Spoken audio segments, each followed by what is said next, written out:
Hello beautiful plant people, welcome back to Rooting Mindfully. My name is Yana, and today we're going to talk about 5 plants that I have trying again for the second time. For the first plant is actually my Monstera adansonii, and with this plant I did have a nice big one last year and it was growing so nicely. I had it out in the summer and it was just huge. But then when I brought it in, I don't know if my watering was off or it just didn't like the humidity in my old space, because my old space did not have good humidity. Only when I turned my humidifier on did it have good humidity. So that plant just did not do well when I brought it in the house. After a while, it started just get so many yellow leaves, and I was getting tons of yellow leaves. It's probably like 3 to 5 yellow leaves a week, and I just could not keep up with it. As well as I didn't have it in the right amount of lighting. So I think those two things, my watering and the lighting, just led the plant to just go downhill. And then after a while, like of being so discouraged with the plant and disappointed, I kind of just let it go, honestly, because I had spent so much time trying to fix it and get my watering right. I was using my moisture meter and it was just not working. So at Monstera adansonii that I have now, I found at Old Country Gardens, and it was probably like a 10 or 12 inch pot. So I bought that one, and that one was doing really well and it was growing really beautifully. I'll put some pictures in. But then it got attacked by thrips, and when your adansoniis get attacked by thrips, it is just really overwhelming and annoying because they have so many leaves that you have to look under, and with the holes and everything, it was just so much to spray and just to observe and make sure that it was doing well. But we did get through it. I'm pretty sure my plant is thrip free now. I'm not getting as many yellow leaves, and it is looking like it's bouncing back, so that's good.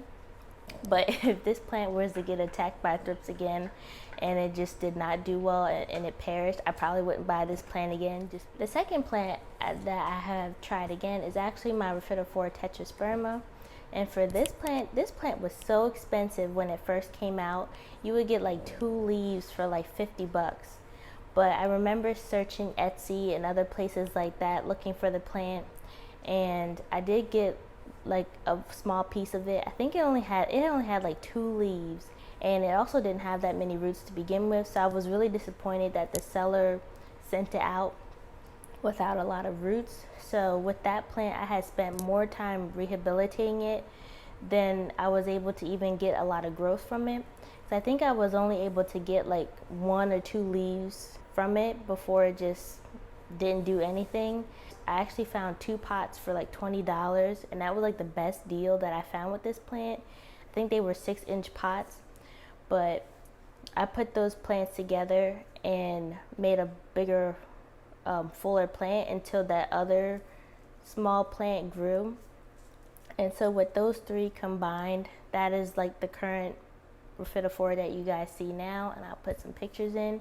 But I just felt like overall I spent so much time growing the small plant when I could have just waited to get a bigger pot, and then I would have just had more growth, if that makes sense. And the third plant is actually this Monstera siltepecana. I have tried this plant twice already, and I've ordered both times from Steve's Leaves. And now for some reason I always struggle with this plant. I'm not sure why. I don't know what it is about this plant, but you can see I have a little yellowing in there.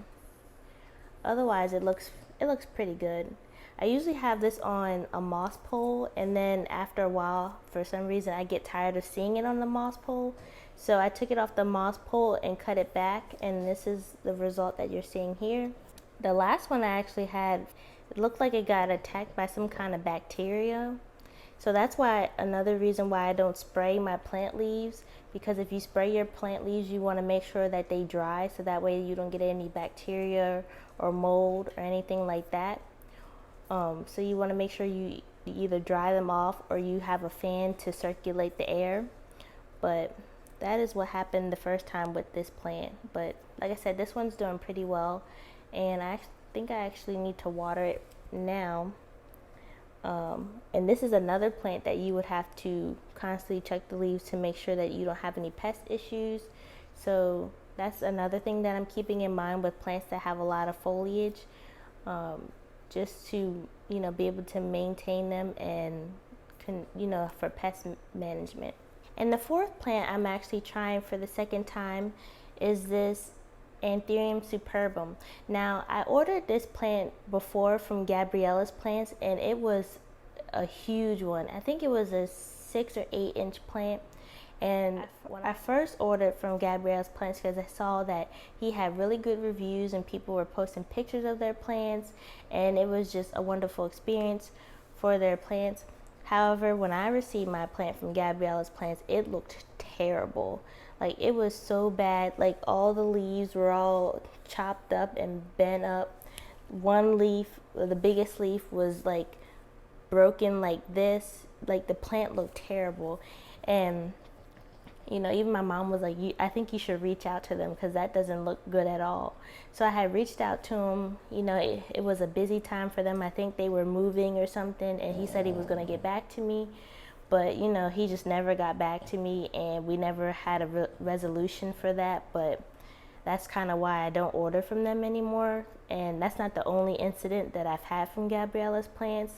So I saw this plant at the Terrain this year, me and my mom, and she bought 2 of these, but she ended up giving me one of these, and we actually only got these for $20, so it was a really good deal to get this plant, and this was a lot cheaper than the one that I ordered from Gabriella's Plants.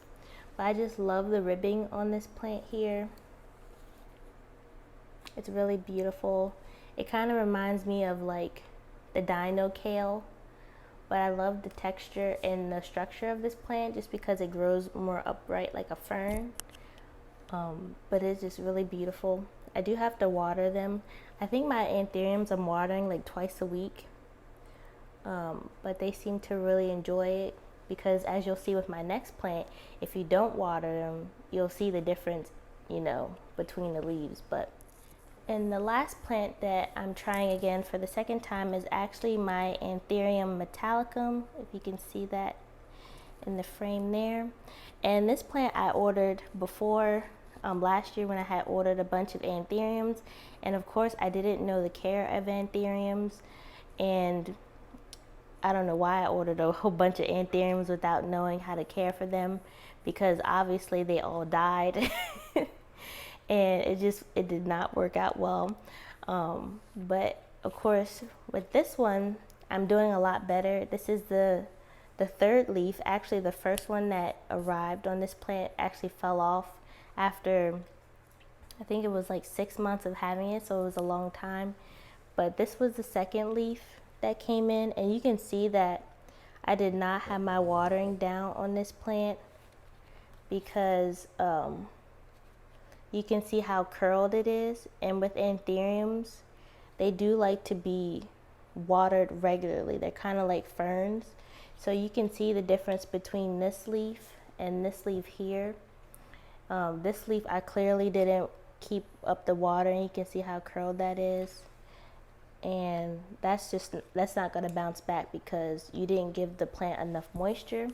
But as you can see with this leaf, I'm doing a lot better with the plant, and it is a little dark and kind of like it has an orange hue to it because it is a newer leaf and it's still coming in. But you can see that we're still doing a lot better than this leaf here.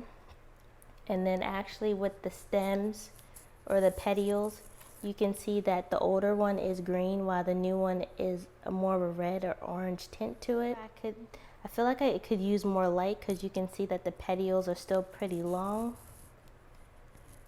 But so that's something that I'll have to work on, you know, going forward, would be the lighting, since I am doing a lot better with the watering.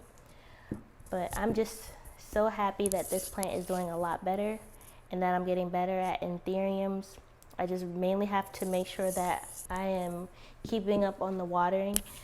Because I think I'm going to move them all to the area that this one's in because they seem to like it better there. So that's something I'll work on. But yeah, those are all of the plants that I'm trying again for the second time.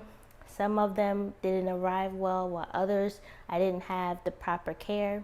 But you know, we're all learning, and going forward I am going to try my best and make sure that I know and, you know, have the research down. I have the care and the environment, you know, requirements for these plants, so that way I don't have to keep buying them over and over. But you know, I do have a 3-time rule, so after 3 times that plant is done. It's just not meant for me, and I just need to move on to the next plant. But leave a comment below if you've tried any of these plants, or you have other plants that you're trying for the 2nd or 3rd time. I would be interested to know. And as always, I just want to thank you guys so much for liking my videos and subscribing to my channel.